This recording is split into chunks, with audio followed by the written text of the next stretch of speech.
எல்லாருக்கும் வணக்கம். இந்த பதிவில் எதை பற்றி பார்க்க போகிறோம் அப்படின்னு கேட்டிங்கன்னா, அதாவது மக்களே, நம்முடைய தமிழ்நாட்டு அரசியல் வரலாற்றிலேயே நமக்கு கிடைத்த முதல்வர்களிலேயே டம்மி முதலமைச்சர், பொம்மை முதலமைச்சர் அப்படின்னா யாருன்னு தமிழக மக்கள்கிட்ட கேட்டால் அவங்களே சொல்லுவாங்க அவருடைய பெயரை. ஏன்னா இன்றைக்கி உதயநிதி அவர்கள் ஒரு பேச்சில் பேசுகிற, ஒரு மேடையில் பேசுகிறாங்க. பேசும்போது என்னை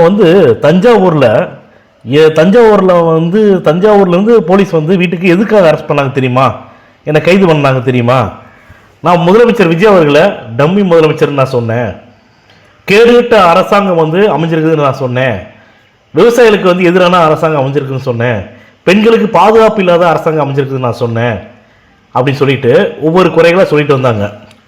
ஆனால் தமிழக மக்கள் என்ன கேட்குறாங்கன்னா, ஏண்டா நாயே, இதை கேட்கறதுக்கு நீ யாருன்னு கேட்குறாங்க. இந்த கேள்வி உங்கள் ஒப்பன்ட்ட போய் கேளுடா, உங்கள் ஒப்பன் ஸ்டாலின்ட்ட போய் கேளு, உங்கள் தாத்தா கலைஞரை தோண்டி எடுத்து அவர்கிட்ட போய் கேளுடா, யார் டம்மியான முதலமைச்சர், யார் பொம்மை முதலமைச்சர் கேளுடான்னு சொல்லி தமிழக மக்கள் பார்த்தீங்கன்னா உதயநிதியை கிளிக்கிறாங்க. எதற்காக கிளிக்கிறாங்கன்னா, புதுசாக அரசியல் கட்சி ஆட்சியில் உட்காந்து 3 மாதம் 100 நாள் கூட ஆகலை. 100 நாள் ஆகிறதுக்கு முன்னாடியே தமிழக வெற்றி கழகத்தையும் தலைவர் விஜய் அவர்களை பற்றியும் இவ்வளவு குறை சொல்கிற நீங்கள், அப்போ இத்தனை மாதமாக, இத்தனை வருடமாக, இத்தனை ஆண்டு காலமாக ஆட்சி பண்ணதெல்லாம் யாருடா? அப்போ உங்கள் தாத்தனும் உங்கள் ஒப்பனம் தான் ஆட்சி பண்ணலாங்க, அப்போ அவங்கள போய் கேளுடா நீயே அப்படின்னு சொல்லிட்டு உதயநிதியை பயங்கரமாக பொதுமக்களே கிளிக்கிறாங்க. இதெல்லாம் உதயநிதி அவர் பார்த்தாரா என்னங்கிறது நமக்கு தெரியல.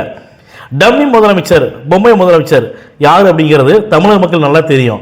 ஏன்னா சபரீசன், அதாவது ஸ்டாலின் அவர்களுடைய மருமகனும் உதயநிதி அவர்களும் அவங்க அப்பாவை சும்மா உட்கார வச்சுட்டு, பேருக்கு மட்டும் முதலமைச்சராக உட்கார வச்சுட்டு, அதாவது திரு ஸ்டாலின் ஐயா அவர்களை முதலமைச்சராக பேருக்கு மட்டும் உட்கார வச்சுட்டு, மீதமுள்ள அனைத்து செயல்கள் எல்லாத்தையுமே, கெட்ட செயல்கள் எல்லாத்தையுமே, பல கோடி லட்சம் கோடியை கொள்ளையடிச்சது, முன்னாள் அமைச்சர் வச்சு கொள்ளையடிச்சது எல்லாமே பார்த்தீங்கன்னா இந்த சபரீசன் அவர்களும் உதயநிதி அவர்கள் அப்படின்னு மிகப்பெரிய அரசியல் விமர்சகர்களாக இருக்கட்டும் எல்லாருமே சொல்கிறாங்க. இப்போ பொதுமக்களே சொல்ல ஆரம்பிச்சிட்டாங்க. அப்படி இருக்கும்போது நீ ஒரு முதலமைச்சரை பற்றி, நீ விவசாயிகளுக்காக நீ போராட்டம் பண்ண போனல, அப்போ நீ என்ன பேசணுங்க? கூட்டத்திலேருந்து ஒரு திரிசான ஒருத்தன் கத்துறான், அப்போ நீ என்ன சொல்லணும்? நீங்கள் இது என்ன சொல்லணும்? எதிர்கட்சி தலைவர் தானே, ஒன்றும் சொல்லணும், இல்லைன்னா அதை கடந்து நீ போகணும்ல. தண்ணி இங்கே வருது இல்லையோ அங்கே வருதுன்னு சொல்லி போட்டு பேசினா உன்னை கைது பண்ணாமல் என்ன பண்ணுவாங்க?